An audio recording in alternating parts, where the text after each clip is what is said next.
Cette émission a été réalisée par la télévision communautaire des Basques et du Haut-Pays.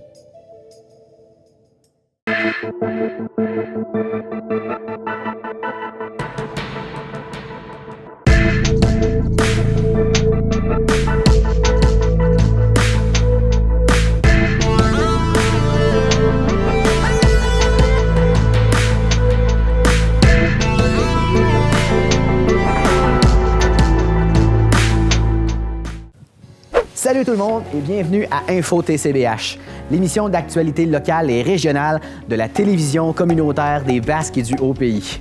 Un nom extrêmement long, je vous l'accorde, mais pour couvrir un territoire extrêmement grand. Où est-ce qu'on est situé? On est au Bas-Saint-Laurent, au Québec. Notre territoire va de Trois-Pistoles au nord à Biencourt au sud. Biencourt, je sais que je viens d'en perdre quelques-uns.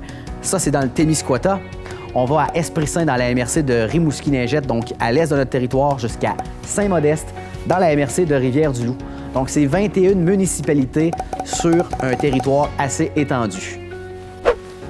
Mais avant d'aller plus loin, je me présente pour ceux et celles qui ne me connaissent pas encore, et là, je pense en particulier à ceux qui viennent de se joindre à nous depuis le web, parce que Info TCBH est maintenant sur télé et web. Donc, je me présente, Marc-André Pépin. Je suis réalisateur, monteur et reporter à la TCBH. Et c'est moi qui vais vous délivrer l'information dans cette émission-ci. Et dans l'émission, ce que vous allez retrouver, ce seront des reportages d'actualités locales et régionales, des communiqués de presse à l'occasion, des petites annonces et parfois la nécrologie. Qu'est-ce que vous voulez? On est une émission locale, ça fait partie de la vie. Donc cette semaine, à l'aube du Festival des Grandes Gueules qui se déroulera du 5 au 13 octobre à Trois-Pistoles, entre autres à la Forge à Bérubé, on vous présente le lancement qu'il y a eu au début du mois de septembre, le lancement également du sommet entrepreneurial des Basques qui se déroulera le 2 novembre et la date limite d'inscription est le 4 octobre, le lancement des activités de l'Association québécoise de défense des droits des retraités, un résumé de la journée du grand rendez-vous intergénérationnel des Basques qui avait lieu le 22 septembre, l'inauguration du parc industriel régional des Basques à Saint-Clément qui s'est tenue le 23 septembre, une entrevue que j'ai pu avoir avec Marie-Ève Ouellette, chargée de projet à l'Association de personnes handicapées L'Éveil des Basques concernant la future maison Martin Matt de Trois-Pistoles, un point de presse de M. Guy Caron, député sortant de Rimouski-Neigette, Témiscouata, les Basques, où il nous explique sa position face au changement climatique, et la manifestation pour le climat, la planète en grève de Trois-Pistoles qui avait lieu le 27 septembre. On s'en va donc voir ces reportages-là. Je vous reviens à la pause publicitaire et sur ce, je vous souhaite un très bon visionnement.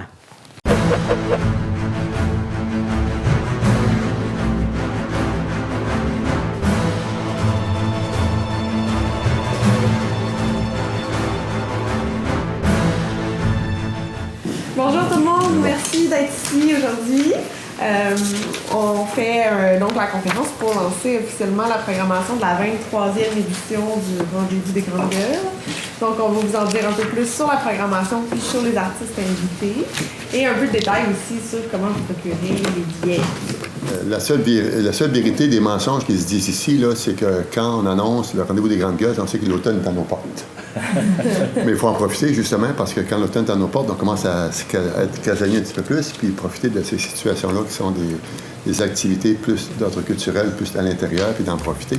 Alors, je tiens à remercier toute l'équipe des Grandes Gueules qui, depuis nombre d'années, se relaie, mais Maurice est toujours là. Mais surtout à l'Hydro-Québec aussi, qui, dès le début, ont cru au projet. C'était un projet très novateur à l'époque, puis je pense que ça tient encore la route aujourd'hui. C'est ce qui fait que vous êtes encore ici. Merci beaucoup à l'Hydro, à vous, de votre présence, de pouvoir, dans notre milieu, nous donner un coup de main comme ça. C'est très apprécié. Pour nous, c'est une grande fierté d'être présentateur de ce rendez-vous-là. Moi, ça fait quelques années que personnellement, j'y viens, j'assiste à certains événements, puis à chaque fois, l'ambiance, hein, on sent que c'est une réunion sacrée année après année, hein, les mêmes personnes qui reviennent, et on sent aussi que l'événement a beaucoup de crédibilité auprès du réseau des compteurs à travers le Québec. Alors, je pense que oui, on a misé dans le mille en étant présentateur de votre événement depuis déjà plusieurs années. Puis c'est un plaisir de voir cet événement-là grandir. Puis Puis il n'y a aucun essoufflement, là, année après année. On sent que la maturité continue et se développe toujours. Et je le disais l'année dernière, j'ai un peu l'impression de me répéter, mais ce que j'aime beaucoup de voir votre événement, c'est qu'il se renouvelle d'année après année. Il y a toujours des nouveautés. Alors, je pense que les organisateurs sont formidables. Puis, le lieu aussi, d'être à Trois-Pistoles, c'est bien de sortir toujours des grands centres, de rassembler comme ça beaucoup de personnes là, à Trois-Pistoles pour un week-end. Je pense que c'est une très belle réussite. Alors, c'est vraiment un plaisir d'être partenaire. L'année passée, on a commencé une démarche sur plusieurs années qui était l'idée de mettre en lumière une parole qui est parfois un peu trop discrète sur la place publique. Donc, l'année passée, vous l'avez probablement vécu, on a mis l'accent sur la parole acadienne. Et cette année, on a décidé qu'on se penchait sur une présence qui est pas une minorité linguistique, qui n'est pas non plus minoritaire du tout, qui partage la culture, qui partage les traditions et le territoire, mais qui, malgré tout, doit parfois avoir la langue encore combattante pour se faire entendre. Alors, cette année, on fait une édition Femmes de parole. Donc, c'est une édition avec une programmation à 80% de scènes où c'est nos femmes qui sont là. Donc, des conteuses à découvrir vraiment. C'est une édition qui va mettre en lumière, et parce qu'elles ont une oralité qui se distingue un peu, elles actualisent, elles rafraîchissent le conte, puis elles ont une importance magistrale dans le milieu du conte aussi. Ceci dit, on avait quand même une programmation qui était paritaire depuis plusieurs années, mais là, on pousse ça un peu plus loin dans cet objectif de mettre la lumière sur une parole plus discrète. On parle de voix secrète. Moi, j'aime bien parler de voix inaudibles, rendues inaudibles. Au départ, ces voix-là doivent être entendues, mais le système de star dans lequel la culture vit souvent, les femmes n'ont pas droit au crachoir au même titre que les hommes dans les programmations, surtout dans les festivals. Et comme tu le dis, les femmes sont généralement dans le milieu du conte, sont généralement campées dans les bibliothèques ou dans des... Pas que ce soit quelque chose de mauvais, mais ils n'ont pas accès nécessairement aux scènes, et je dirais aux grandes scènes. Et Trois-Pistoles est une grande scène du conte. Ça commencera à la Forge par un spectacle en primeur de Cédric Landry. Cédric Landry qui est rendu une vedette internationale, il faut le dire. Il a commencé au théâtre, mais ses premiers pas dans le conte, il les a fait ici. Et c'est son tout nouveau spectacle qu'il va nous présenter samedi soir. Ensuite, on se va un mercredi. Mercredi soir, il va y avoir un collectif de paroles de femmes, de conteuses de la région. 7 conteuses de la région qui vont être présentes ici à la suite d'un atelier, d'une résidence de création. Ces 7 conteuses-là vont nous donner un spectacle, vraiment un collectif. C'est plus qu'un cabaret où vont se succéder des prises de parole. Là, il va vraiment avoir un travail de création collective autour de ce spectacle-là. Le jeudi soir, ça va être un autre collectif, mais là, il va y avoir des hommes aussi qui vont se mêler à ça. Hein? Je le sais. Mais ça va être de la poésie. C'est le All-Star des poètes du Québec. Il va y avoir 6 femmes, 2 hommes, oui. Donc des poètes de la région. Donc le jeudi soir, à Rivière-du-Loup, il y aura ce collectif Paroles de Louvre. Le vendredi, c'est toujours la soirée ici. D'habitude, c'était la soirée de la francophonie le vendredi soir. Cette fois-ci, ça va être la soirée Paroles de femmes de la francophonie, parce qu'il va y avoir des femmes de la francophonie qui vont être ici, du Québec bien sûr, mais d'ailleurs. Le samedi soir, un autre gros collectif. Ensuite, bien, il y aura toujours les samedis, dimanches, les solos qui vont avoir lieu ici à la Forge en après-midi. Et dans les solos, bien, il y a la place des conteurs de l'étranger, comme toujours. Cette année, on aura la joie d'accueillir une conteuse qui est déjà venue il y a une dizaine d'années passées, une conteuse tunisienne, Aini Eften. il y aura une conteuse belge, Catherine Perlioz, et un conteur français, Olivier de Robert. Le dimanche soir, le grand solo de clôture avec Nadine Wash, qui est, je pense qu'on peut dire, la plus grande conteuse au Québec actuellement. Donc, voilà en gros notre programmation. À côté de ça, bien, il y a le toujours très populaire La Grande Menterie le dimanche matin et la randonnée à Saint-Mathieu, qui cette année va être assez spécial parce qu'il y a deux grands artistes, Myriam Pélican et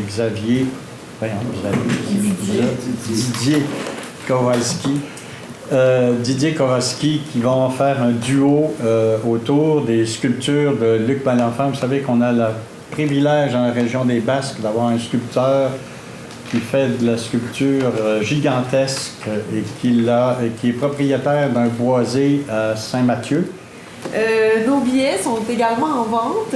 Certains l'étaient déjà, mais à partir de maintenant, tout le sera. Donc, pour la randonnée comptée du samedi 12 octobre, pour tous les spectacles ici, donc on a, entre autres, encore cette année, un passeport qui est au coût de 95 $. Hein? Seulement? C'est vraiment pas cher, surtout qu'il y a un spectacle de plus que l'année passée.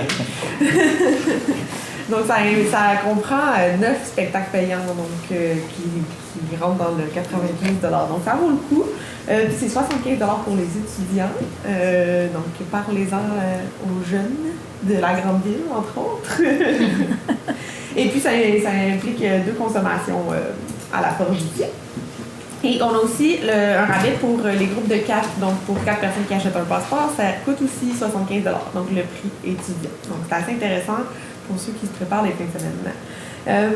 Il y a des rabais étudiants aussi pour la plupart des spectacles et on a une pré-vente, donc les billets sont moins chers dès maintenant et ça jusqu'au 15 septembre.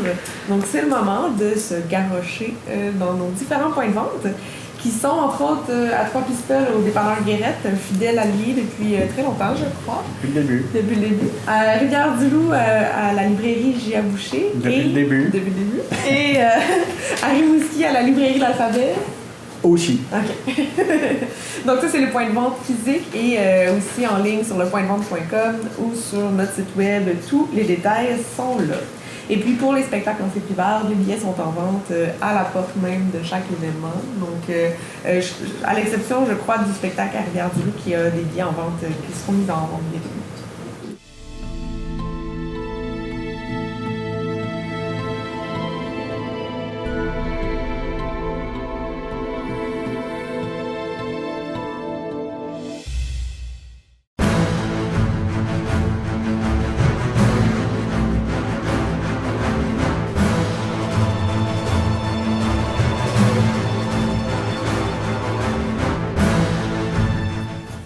Bonjour tout le monde. Il me fait grandement plaisir de vous recevoir aujourd'hui pour vous annoncer que la Chambre de commerce de Trois-Pistoles et Notre-Dame-des-Neiges ainsi que la Chambre de commerce de Saint-Jean-de-Dieu sont heureuses de dévoiler la toute première édition de la soirée Le Sommet entrepreneurial des Basques qui aura lieu le 2 novembre 2019 à 17h à la cafétéria de l'école secondaire de Trois-Pistoles. En premier lieu, la Caisse des Jardins des Basques est très fière de se joindre à l'événement à titre de partenaire pour l'événement, la soirée entrepreneuriale. On tient à souligner le travail, dans le fond, l'affiliation de la Chambre de commerce de Saint-Jean-de-Dieu ainsi que la Chambre de commerce de Trois-Pistoles Notre-Dame-des-Neiges, de vous associer ensemble afin de réaliser cet événement qui aura lieu sur le milieu. Et puis, ça fait quand même plusieurs années qu'il n'y avait pas eu d'événement majeur ici à Trois-Pistoles.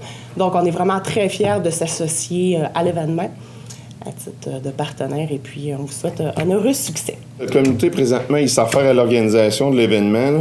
Puis c'est justement, on voulait emmener du dynamisme dans la région puis faire valoir le milieu de vie des Basques, montrer qu'il y a des bons coups, des bonnes entreprises, puis que les commerçants puissent échanger ensemble, puis ramener, justement, par la suite, là, travailler sur le développement économique de la région des Basques, puis même emmener des nouvelles entreprises à venir s'établir ici, puis des nouveaux arrivants là, qui vont voir que les Basques, ça bouge, c'est un milieu de vie vraiment dynamique, puis que il fait bon vivre de vivre ici. On veut, nous autres, que ce soit une soirée détente, que les gens s'amusent, et que l'ensemble de la soirée soit plaisante pour tout le monde.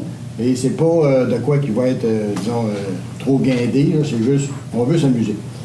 Et aussi, il va y avoir une rétrospective des événements marquants dans le territoire les 2 dernières années. Pour ce qui est du souper, ça va être un souper à saveur régionale. Ça va être en suivi de la soirée rock avec des années 80. Les billets sont en vente présentement à 50 $ en vente. Ça se vend chez Mme Isabelle Rioux au CLD. Si vous voulez avoir le numéro de téléphone, c'est le 851-1481.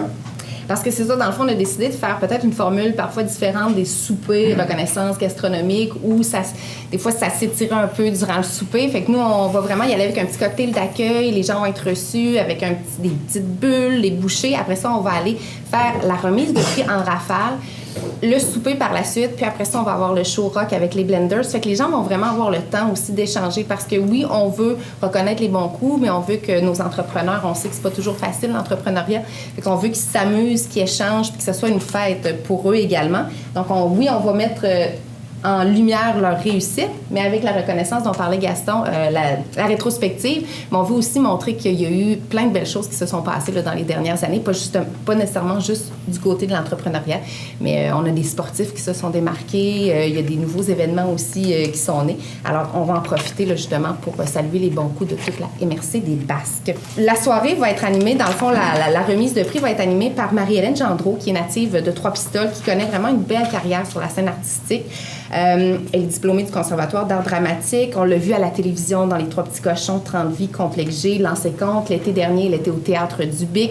C'est une fille de Trois-Pistoles. Alors, elle va animer conjointement avec le comédien rimouskois Steven Lee Potvin, qui est, je pense, un très bon ambassadeur aussi pour Trois-Pistoles, surtout cette année, parce qu'il a joué tout l'été au Théâtre du Bic le rôle de Jonathan Dacosta dans une pièce écrite par Mathieu Barrette, qui est de Trois-Pistoles, et il jouait quelqu'un des Basques. Alors, je trouvais que c'était un beau petit clin d'œil cette année en allant chercher Steven Lee Potvin. Alors, ce sont aussi de très bons amis, fait qu'on sait qu'il va y avoir une belle dynamique puis de beaux échanges durant cette soirée-là. Et comme Marie-Hélène connaît bien Trois-Pistoles aussi, elle va pouvoir apporter des petites anecdotes avec les entrepreneurs qui vont être présents. Donc, vous pouvez aller sur le site de la Chambre de commerce de Trois-Pistoles ou sur le site de la municipalité de Saint-Jean-de-Dieu. Ils avaient un lien directement qui vous amène pour vous inscrire à l'événement du 2 novembre. Puis sinon, vous avez juste à nous contacter, là, puis on pourra même vous faire parvenir par courriel ou par copie papier là, le formulaire en question. La période d'inscription est officiellement commencée aujourd'hui, puis elle se poursuit pendant 1 mois. Donc ça, c'est important. Les entreprises ont jusqu'au 4 octobre, 16h30, pour nous faire découvrir leur bon coup, leur réussite. Puis justement, le comité organisateur du sommet entrepreneurial invite les entreprises du territoire à mettre en lumière leur réussite en s'inscrivant dans une ou plusieurs des catégories suivantes. Nouvelle entreprise, repreneur, des relèves d'entreprises, jubilaires, c'est-à-dire des entreprises de longévité qui sont là depuis 20 ans et plus, investissement, des entreprises qui ont fait des investissements majeurs là, dans les Basques, puis gestion des ressources humaines, c'est autant en formation, gestion des ressources humaines, là, comment ils ont su se démarquer de ce point de vue-là. Puis il y a un jury qui va sélectionner 10 entreprises qui seront démarquées par les inscriptions reçues puis qui vont recevoir un prix de distinction lors de l'événement là, qui sera dévoilé la soirée même. Et je pense que c'est important aussi de souligner nos partenaires, grâce à qui un événement comme celui-là peut renaître aujourd'hui. Donc, notre partenaire Prestige, Mme April était là tout à l'heure, la Caisse des Jardins des Basques, pour leur soutien, leur encouragement dans la réussite de cet événement. On a aussi le Centre local d'emploi de Trois-Pistoles qui nous appuie, le Centre local de développement des Basques, la Commission scolaire du Fleuve et des Lacs, la Société d'aide au développement des collectivités des Basques. Alors, tout ce beau monde-là s'implique. On a aussi la Banque nationale qui s'est ajoutée. On est très contents de les avoir comme partenaires. Côté Ouellet-Tivierge, notaire, conseiller juridique de la coop Agriscar aussi. Alors, on sait que sans des partenaires, parfois, on ne pourrait pas réussir des événements comme celui-là. Alors, on vous remercie de soutenir l'entrepreneuriat dans votre région.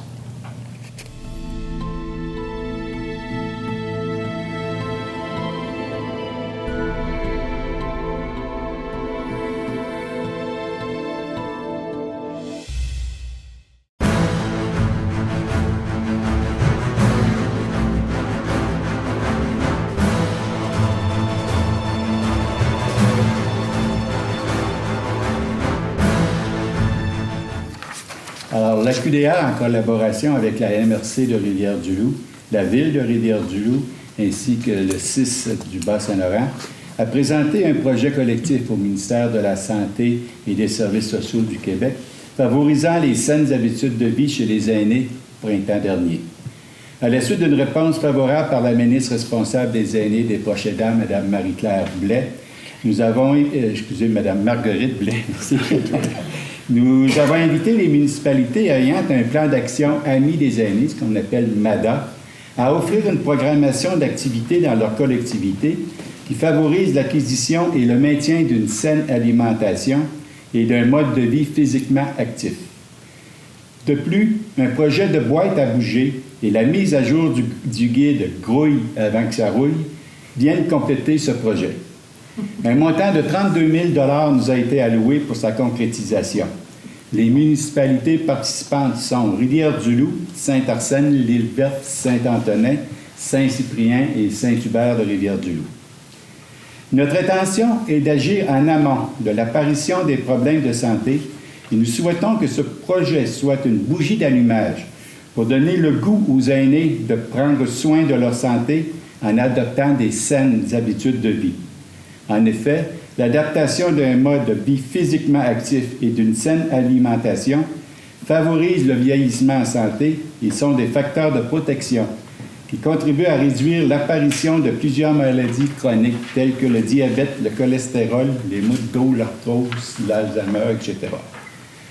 Afin d'assurer le bon déroulement du projet, un comité d'organisation a été formé. Il s'agit de Mme Chantal Ouellette de la MRC de Rivière-du-Loup, Marie-Noël Richard de la Ville de Rivière-du-Loup, Mme Julie Gendron et Julie Fortin de la Direction de la santé publique du CIS Bas-Saint-Laurent, ainsi que Mme Suzanne Sirois de l'Aquilea et moi-même. D'autre part, nous tenons à remercier les techniciens à loisirs des municipalités participantes pour leur collaboration dans le déploiement de ce projet dans leur milieu, ainsi que les différentes personnes ressources qui s'y impliqueront. Toutes ces activités sont faites gratuitement aux aînés qui y participeront. Donc, c'est sûr qu'avec le vieillissement démographique, ça devient un défi vraiment, mais pour pas seulement la ville de Rivière-du-Loup ou une municipalité rurale, mais c'est vraiment pour l'ensemble du territoire de la MRC. Au départ, ce projet-là, on avait une idée pour le milieu rural, donc on avait développé un petit projet. Ensuite de ça, on s'est parlé avec Marie-Noël. La ville avait aussi l'intérêt de développer quelque chose. Donc, c'est vraiment la force. C'est pour ça qu'on a été accepté, en fait, dans le cadre du programme, c'est parce qu'on s'est associés ensemble. Puis c'est vraiment à cause de notre force de concertation, en fait.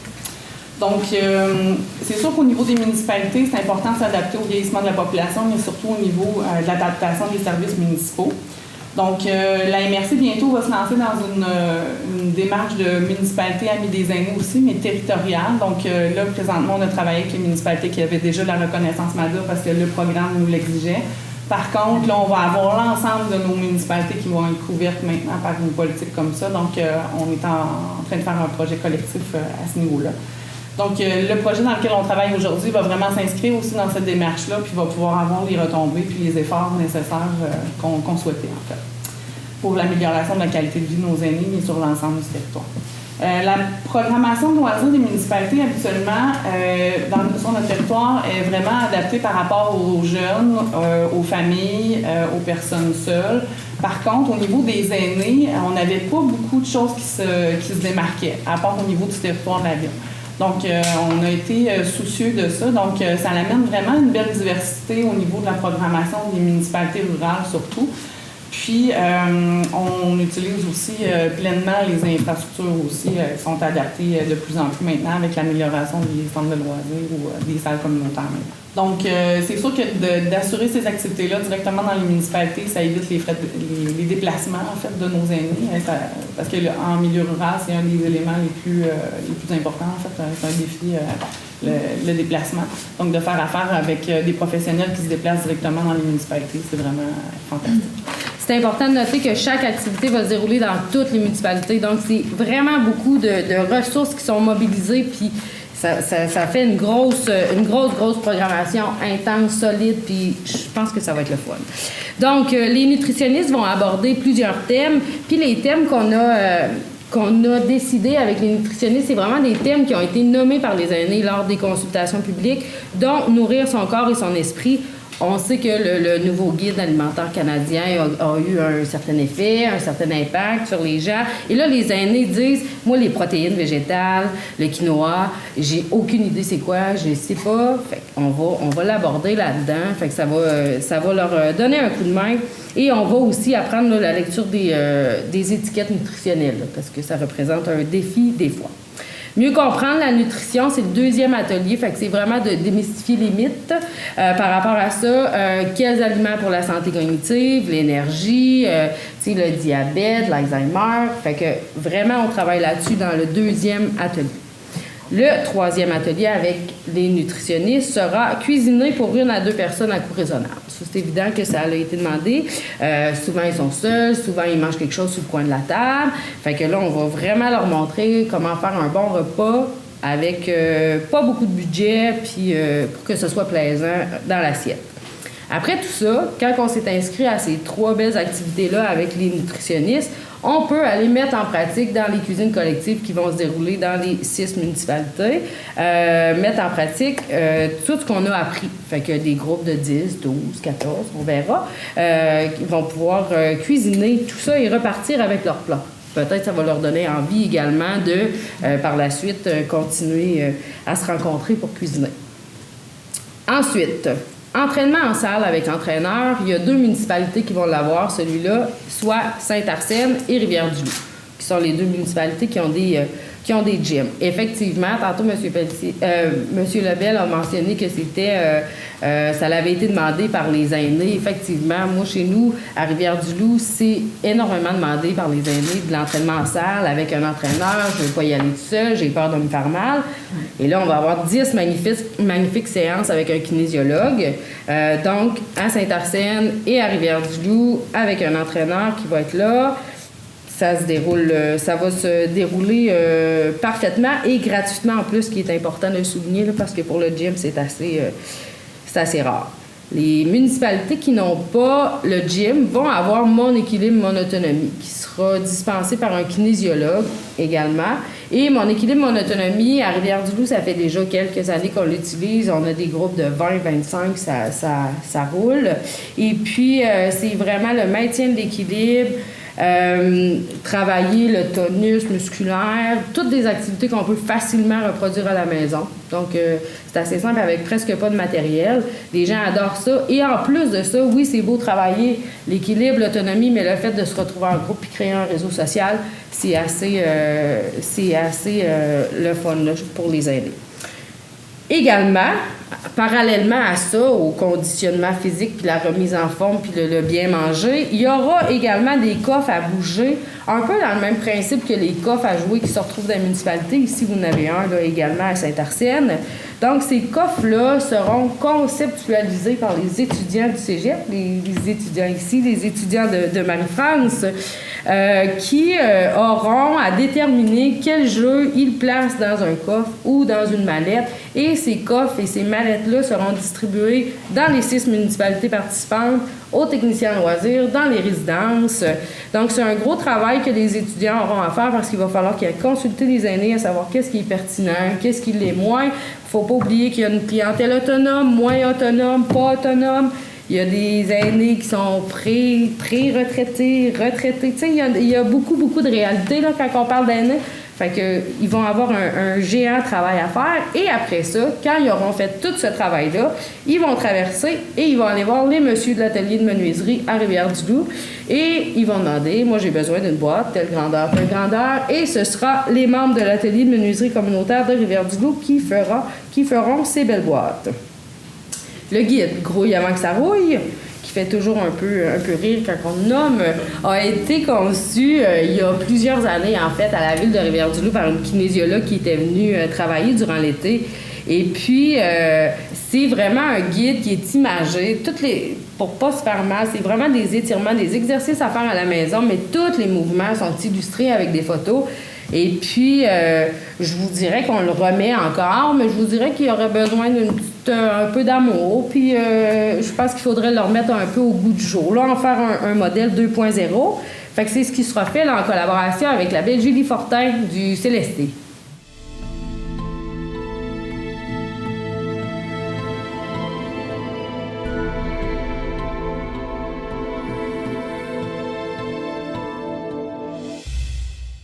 Hey! On est de retour. J'espère que vous avez aimé les premiers reportages. On s'en va prendre une courte pause publicitaire et on revient avec la suite de l'émission. Épargne Placement Québec présente Le risque selon Marie. Depuis son plus jeune âge, Marie aime courir des risques. Des petits et des gros. Mais lorsqu'elle a voulu préparer sa retraite à son rythme, Marie n'a couru aucun risque. Avec les obligations boursières d'Épargne Placement Québec, Marie profite de la performance des entreprises d'ici. Communiquez avec nous.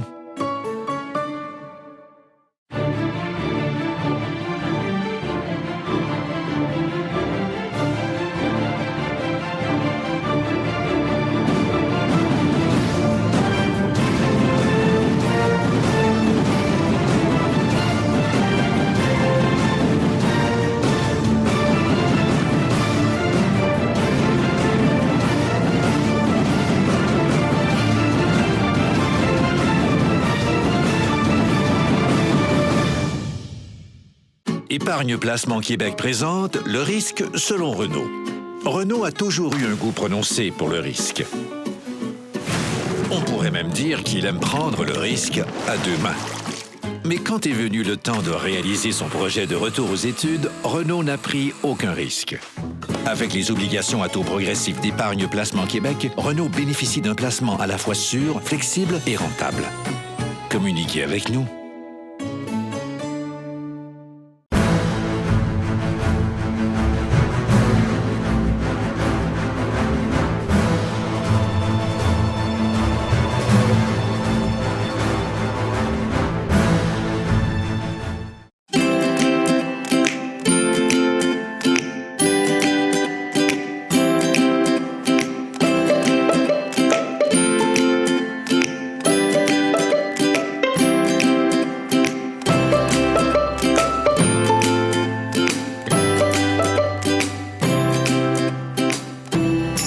Bonjour tout le monde, Marc-André Pépin pour TCBH. Je suis au salon intergénérationnel aujourd'hui et j'ai avec moi Sonia Marchand. Bonjour Sonia. Bonjour, ça va bien? Ça va bien toi-même? Ben oui. Peux-tu nous parler un peu de la journée d'aujourd'hui? Qu'est-ce qui se passe ici? Ben oui, on est aux deux... Ben, dans le fond, ça fait 2 fois qu'on fait un événement comme ça. En 2017, on avait organisé le Salon de la famille et des aînés à Saint-Clément. Puis on s'était dit que c'est un événement qu'on voulait refaire à tous les 2 ans. On a changé de nom, par contre, cette année. C'est le Grand Rendez-vous intergénérationnel des Basques. C'est le comité organisateur qui a voulu vraiment changer de nom parce qu'il voulait que ça soit plus inclusif. Parce que, dans le fond, les aînés, hein, tu sais, avant, c'était le Salon de la famille et des aînés. Ça faisait comme à part. Mais là, en parlant d'un grand rendez-vous intergénérationnel, c'est vraiment inclusif, c'est pour tout le monde. C'est parce que, tu sais, on reste dans une petite MRC, puis il y a des gens qui ont l'impression qu'il n'y a pas beaucoup de services. Mais je peux te dire qu'il y a vraiment beaucoup de services pour les citoyens de la MRC des Basques. C'est sûr qu'ils n'ont pas tout pignon sur rue dans notre MRC. Des fois, ils ont des services KRTB qui sont plus à Rivière-du-Loup. T'en as d'autres qui sont Bas-Laurentien, puis ces organismes-là sont situés à Rimouski, mais ils desservent la MRC des Basques. Fait que dans le fond, c'est une opportunité qu'on donne aux organisations de venir parler de leurs services. C'est à tous les 2 ans. Puis même entre eux autres, les gens les partenaires, tu sais, c'est un lieu, dans le fond, pour apprendre à mieux connaître les services des différents partenaires. Fait que même entre eux autres, c'est intéressant. Mais à la base, c'est vraiment pour nos citoyens, parce qu'on se rend compte, quand on fait des consultations publiques, que les gens connaissent vraiment mal les services. Exactement. Alors aujourd'hui, je serai votre maître de cérémonie. Mon travail consistera, ou plutôt mon plaisir, mon loisir consistera à vous présenter nos invités, le déroulement de la journée et surtout de vous assurer que tout va se passer dans le bonheur. Merveilleux. Et on parle de combien d'organismes qui ont répondu à l'appel aujourd'hui? Je vous dirais à peu près 38. Fait que c'est près de 40 organisations. Fait que c'est très bien. On avait un concept qui était nouveau cette année comparativement à Saint-Clément. On a, dans le fond, sur le comité organisateur, on a dans la MRC, on a des gens de Cosmos, on a le centre d'action bénévole, la Maison des jeunes, puis on a aussi la municipalité qui nous reçoit, la municipalité de Saint-Simon. Puis cette année, on a déjà décidé, dans 2 ans, où allait être le prochain grand rendez-vous, et c'est Sainte-Rita.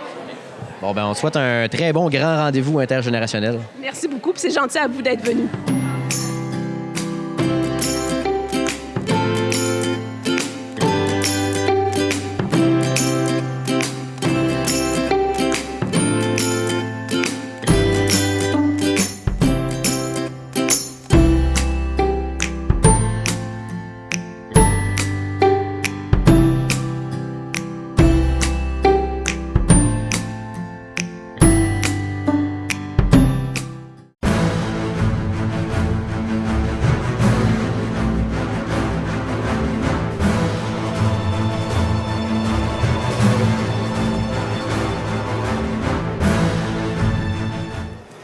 Bienvenue à tous à Saint-Clément. Évidemment, un projet comme celui-là, 1,2 million investi dans Saint-Clément, pour nous autres, c'est immense. Par contre, j'aimerais savoir que c'est un des premiers projets qu'on va faire à Saint-Clément. Il y a un grand terrain à faire en arrière. Il y a de la place à en mettre encore autant. Un grand merci à Claude Dan, sincère. Claude Dan me dirait, je suis sûr que, remercie-moi pas pour faire ma job, mais Claude Dan, c'est lui qui a mené le projet de A à Z et qui a cru en ce projet-là à Saint-Clément. Claude Dan m'a dit, si tu trouves des locataires à Saint-Clément, on va bâtir un motel industriel.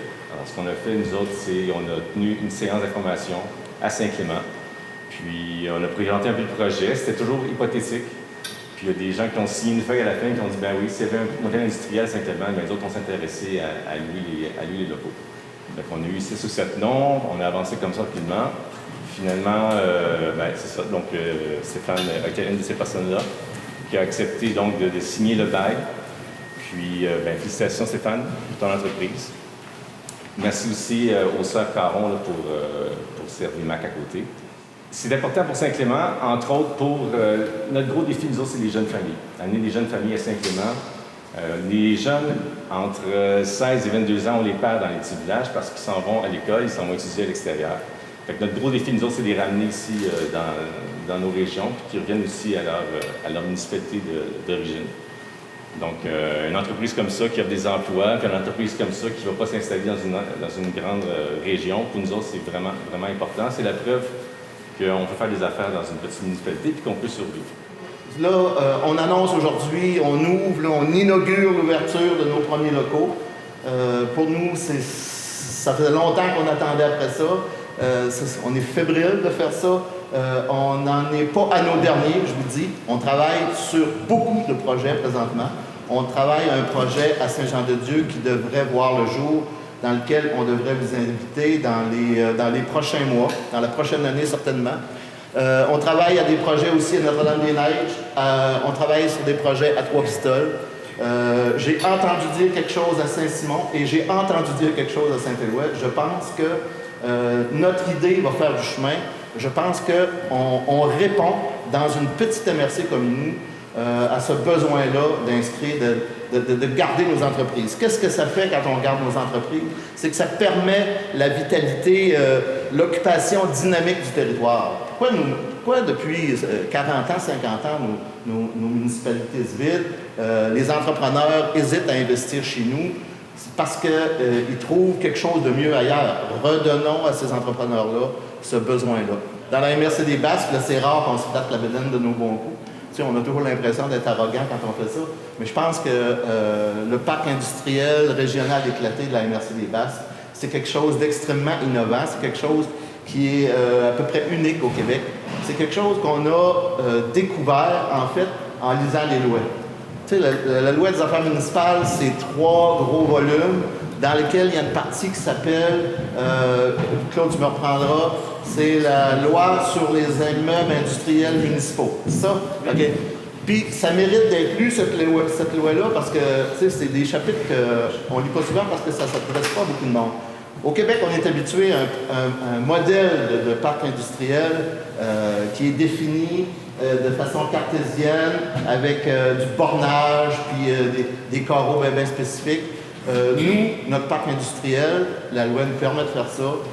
Il n'est pas situé sur un terrain en particulier. Il est ouvert à la totalité des endroits où le zonage le permet sur l'ensemble du territoire de la MRC. Ça veut dire une municipalité comme Saint-Clément avait un espace industriel dans son plan d'urbanisme et avait des personnes ou des entreprises qui avaient le goût de s'y installer. On a fourni l'expertise nécessaire pour y arriver. Bon, mon entreprise, moi, c'est pas compliqué. C'est une entreprise qui donne du service dans les fermes agricoles. Moi, ce que je fais, c'est que j'installe des robots de prête, je vends les robots de prête, je fais la maintenance de tout ça. De deux sortes de robots de prête. C'est ceux-là qui sont attachés, pour les vaches qui sont attachées dans le conventionnel. Puis aussi, depuis 1 an, j'offre aussi le service pour ceux-là qui ont des étapes plus en stabilisation libre. J'ai une petite ligne de produits sanitaires en dépôt, puis je donne du service pour tout le système de traite. J'ai commencé en 2012, j'ai commencé à temps partiel. Je suis allé rencontrer des personnes du CLD, on a jasé un petit peu, puis là, j'ai commencé dans mon petit garage. Mon petit garage, il y a 25 par 37 pieds. Ça fait pas une grosse... J'ai commencé comme ça, avec un vieux camion, puis j'ai poussé, puis ça marchait. Maintenant, j'ai fini par l'emplir, ce petit garage-là, évidemment. Je le voyais venir de loin, là, que maintenant, j'allais manquer de place, puis dans les années qu'on est là, loger un entrepôt ou loger une place commerciale, ça coûte beaucoup d'argent. J'ai présentement 3 employés. Peut-être ça dépend de ce qui va se passer dans le futur, comment est-ce que ça va développer, mais je penserais d'aller me chercher peut-être plus un représentant puis une secrétaire à temps plein parce qu'elle est à temps partiel. C'est pour ça que ça m'intéressait au motel industriel parce que je ne me voyais pas en train de bâtir un 5000 pieds carrés avec tout ce que ça comportait, en continuant de travailler dans mon entreprise, à essayer de faire rentrer de l'argent aussi, parce qu'il faut qu'il en rentre, il faut qu'il en sorte, mais à un moment donné, c'est à peu près ça. Je pense que M. Aubu a vraiment expliqué le pourquoi c'est intéressant pour des entreprises qui aient un motel industriel dans une petite municipalité, parce que c'est plus accessible pour eux autres ici. Donc, très beau témoignage. Je pense que ça dit tout, en fait, l'intérêt d'avoir un motel industriel comme ça. Pour ce qui est des Madame Caron, en fait, l'autre entreprise qui est Servimac. Servimac, en fait, c'est une entreprise qui fait de l'entretien et de la réparation de machinerie, qui fait de la vente de pièces de camions et aussi de l'achat-revente d'articles divers. Ils sont 3 employés et ce sont 2 propriétaires, donc 2 femmes, Annie Caron et Miggy Caron, qui sont des sœurs, j'imagine? Oui, c'est ça, OK. Qui sont des sœurs, donc ils ne pouvaient pas être ici aujourd'hui, malheureusement. Elles sont en train de s'installer dans le local qui est à côté, donc eux autres, c'est pas encore prêt. Monsieur Aubu, ici, depuis juin, depuis le mois de juin, donc ça correspond pas mal au moment où le local a été disponible, la fin de la construction ici du motel industriel. Donc, ça vous explique un petit peu là, quelles sont les entreprises qui sont dans le motel et quel genre d'entreprises peuvent être intéressées par un bâtiment comme ça ici, dans un parc industriel régional éclaté.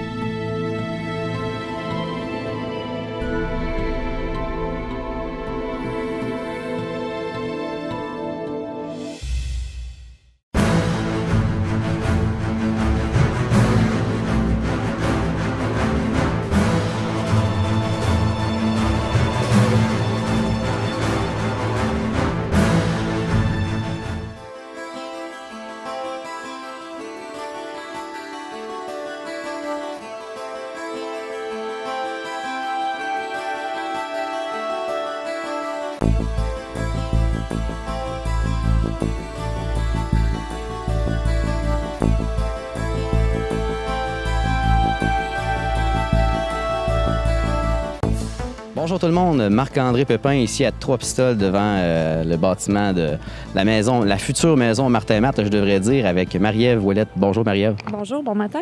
Bon matin, oui, on est levé tôt ce matin parce que vous voulez qu'on voit la construction ensemble. Je me suis remémoré dernièrement qu'on avait fait une entrevue ici ensemble, ici même. C'était le 1er décembre 2016. Oui. Puis vous veniez d'avoir la subvention du programme Accès Logis. Et là, ça se concrétise enfin. Oui. Peux-tu me donner tes impressions par rapport à ça? Écoutez, ben, l'association, en fait, ça fait vraiment des années qu'elle rêvait ce projet-là. On y a cru, on l'a espéré, puis maintenant, on est rendu au résultat. Finalement, on est dans le concret. Je pense que c'est une grande réalisation pour les Basques, mais vraiment pour nos personnes handicapées là, qui vont enfin avoir des logements adaptés pour eux autres. Fait que ce matin, c'est ça. Je suis toujours fébrile de venir voir le projet, de voir que finalement, on est rendu, puis c'est vrai, là, je veux dire, on ne revirera pas de bord, c'est ça. Fait que oui, je pense qu'on peut être fiers du résultat. Puis aussi, je pense que la plus grande fierté ou ce que je vais conserver de ce projet-là, c'est de voir à quel point tout le monde, tu sais, la communauté, les entreprises, les fondations se sont joints à nous autres pour que ce projet-là voie le jour. Sans eux autres, finalement, c'est pas possible. Fait que je pense qu'on peut être fiers de la solidarité qu'il y a eu avec ce projet-là. Là. Puis tu me disais hors d'onde qu'il fallait se pincer encore aujourd'hui. Oui, parce que en fait, c'est 5 ans là, avant d'arriver au résultat où on a fait un pas d'avant, 2 de reculons, mais là, c'est vrai. Fait que oui, il faut encore se pincer. Puis ça m'émeut toujours de venir ici puis de voir qu'on est là, finalement. Là. Okay.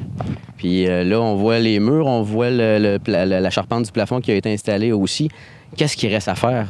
Ah mon Dieu, bien écoutez, là, c'est vraiment comme on dit, les gros travaux là, qui sont en train de se faire. C'est sûr que là, il va y avoir vraiment tout l'extérieur, les portes, les fenêtres, parce que pour l'instant, ils ne sont pas là. Mais il y a vraiment tout l'intérieur là, qui est là, que le plus long du travail est fait, parce qu'il ne faut pas oublier que chaque appartement est adapté à la personne. Fait que ça demande vraiment de la précision puis du temps. Là. Ouais. Et on espère une ouverture aux environs de... je vous dirais que c'est sûr qu'on espère en juin là, pouvoir accueillir nos locataires. Bien, merci beaucoup, Marie-Ève, puis bon succès, bravo. Bien, merci beaucoup.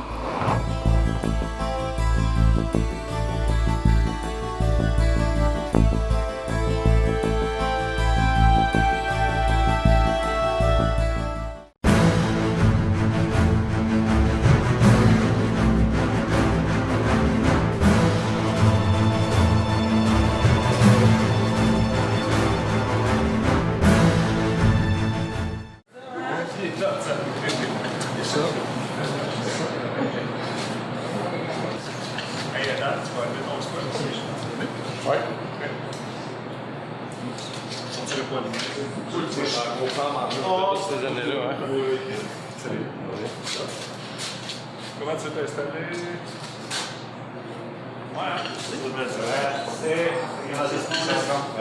On va essayer de cacher les chaises, mais c'est un réel problème dans l'Est du Québec, vous le savez. C'est un problème parce que on fait face à différents phénomènes comme celui de l'érosion des berges, comme celui des grandes marées qui sont de plus en plus fréquentes en raison de la formation de plus en plus tardive des glaces. On a des problèmes de sécheresse constante. Si cet été n'a pas été un été de sécheresse pour les agriculteurs et les producteurs, les 2 derniers l'ont été.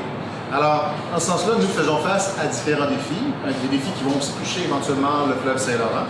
Et en ce sens-là, non seulement la région, bien sûr, mais le Québec et le Canada doivent faire leur part dans la lutte au changement climatique, ce qu'on n'a pas vu de la part du gouvernement libéral, malgré certains progrès qui ont été effectués. La question, c'est que le gouvernement libéral est allé à Paris, a signé des engagements visant à réduire de 30 % par rapport à 2005 nos émissions de gaz à effet de serre d'ici 2030. La commissaire à l'environnement a déclaré que le gouvernement était très, très loin de ce cible. Au bout du compte, en fait, à l'heure actuelle, ou en fait, en 2017, qui sont les dernières données disponibles, les émissions de gaz à effet de serre au Canada n'ont diminué que de 2 % par rapport à 2005. Donc, on est bien loin du compte. Et des mesures que les libéraux ont prises, comme par exemple l'achat d'un pipeline à 4,5 milliards, le Trans Mountain, l'annonce d'investissements supplémentaires de 7,5 milliards pour l'agrandir et pour tripler la capacité, fait en sorte que, d'un côté, il y a certaines mesures qui sont mises de l'avant par les libéraux, comme une taxe sur le carbone, un prix sur le carbone, mais ces autres mesures qui visent à supporter l'industrie gazière et pétrolière au Canada éliminent vraiment les bienfaits des mesures environnementales qui ont été mises de l'avant pour le peu qu'on a pu dénombrer. À ça, je peux rajouter également le fait qu'en 2018-2019, les libéraux ont dépensé 3,1 milliards en incitatifs et en crédits d'impôt de toutes sortes pour l'industrie gazière et pétrolière. Et vous avez une formule où, même si certaines mesures environnementales ont été mises sur pied, les autres mesures qui ont été mises pour supporter l'industrie gazière et pétrolière nous assurent présentement d'un recul par rapport aux objectifs de Paris. Alors, ça nous prend des engagements qui sont forts. Ça nous prend un plan d'action qui est immédiat, un plan d'action qui va nous assurer que le Canada va passer à l'action dès maintenant.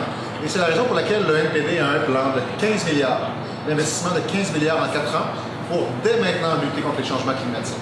Évidemment, on a un prix sur le carbone pour lequel on veut s'assurer que les gens qui sont les plus défavorisés ne payeront pas, ils vont pouvoir recevoir un dividende.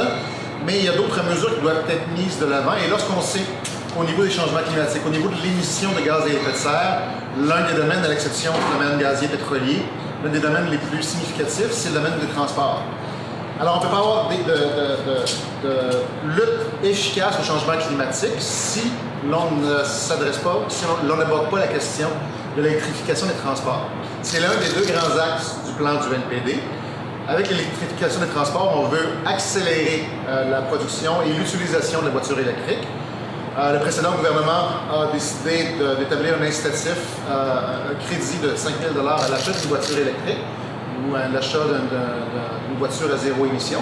Nous voulons tripler ce crédit à 15 000 pour les voitures qui sont produites au Canada.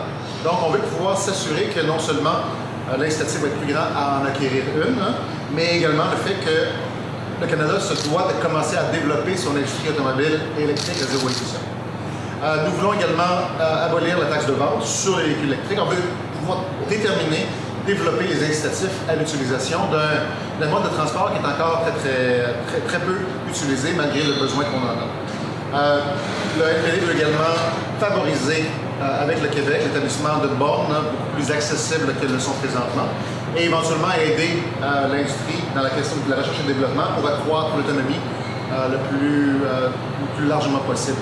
Le problème qu'on a dans une région comme ici, c'est effectivement le fait qu'on a souvent besoin de traverser de longues distances. C'est pas comme si c'était Montréal ou Québec. Et en ce sens, on a besoin de pouvoir aider à accroître l'autonomie avant que ça puisse être largement utilisé en région. Donc, la première composante se trouve à être le véhicule électrique et l'électrification des transports. La deuxième composante, c'est celle de l'éco-énergie.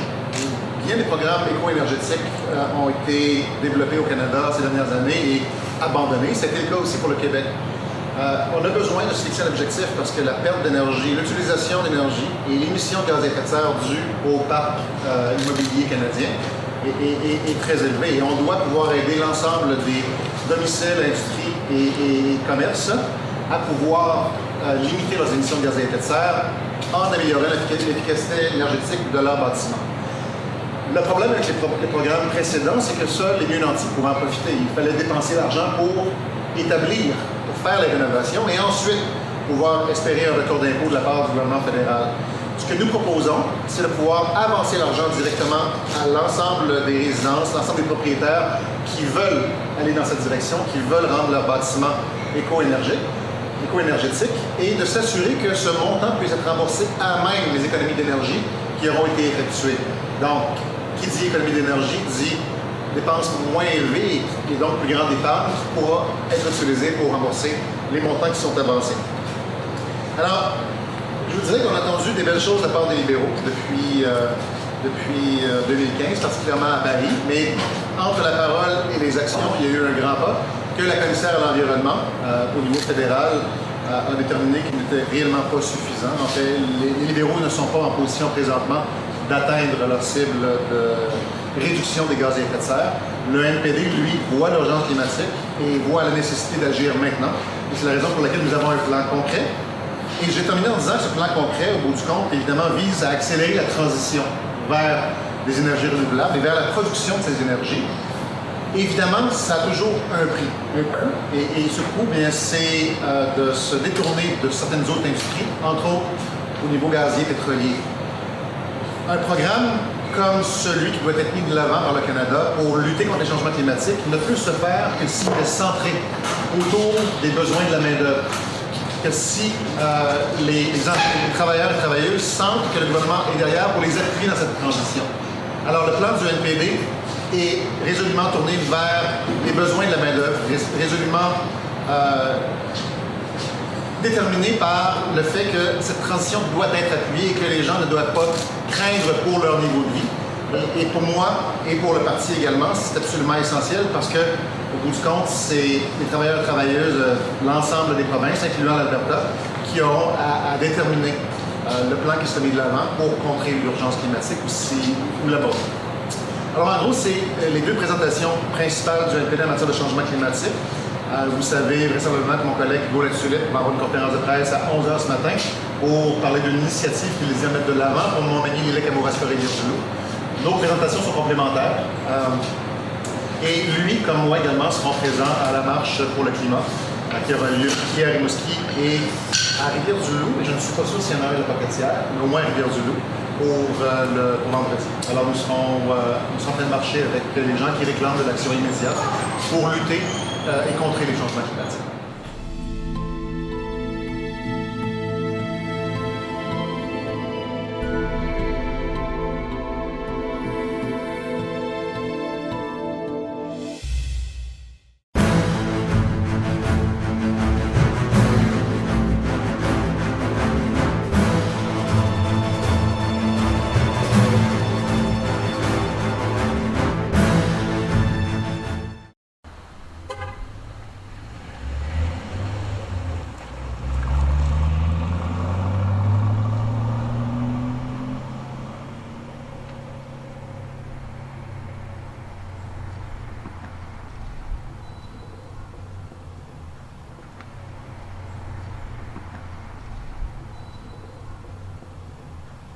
Nous voici ici tous réunis pour une cause fondamentale, celle de sauver notre planète.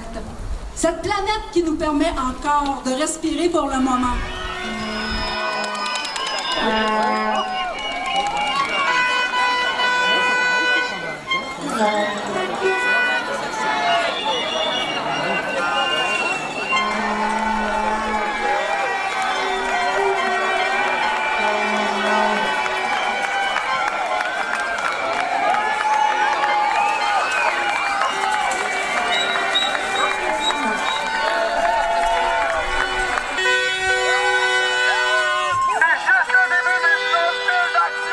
Le 15 mars 2009, les élèves de notre école se sont levés pour participer à la première marche de sensibilisation aux enjeux climatiques. Presque en même temps, le comité environnement s'est formé et s'est mis au travail afin de nous sensibiliser à l'importance de changer nos habitudes de consommation. Nous sommes tous avec vous pour contribuer de manière concrète à faire en sorte que votre génération et celle qui vous suit puissent profiter très longtemps de l'air pur et de l'eau pure. S'engager, collaborer pour l'avenir, votre avenir. Merci.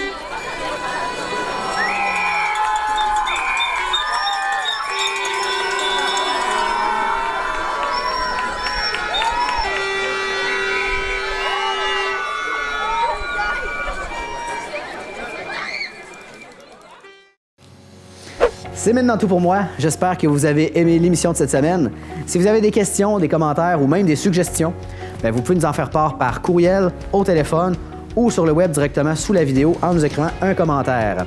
D'ailleurs, je vous invite à nous suivre sur notre page Facebook ou à vous abonner à notre chaîne YouTube. Pour ceux-là qui se le demanderaient, combien ça coûte l'abonnement sur la chaîne YouTube? Rien du tout. C'est gratuit. Un simple clic, puis vous êtes abonné à notre contenu à l'avenir. Donc sur ce, je vous souhaite une très bonne semaine, puis on se revoit la semaine prochaine pour une autre édition d'Info TCBH.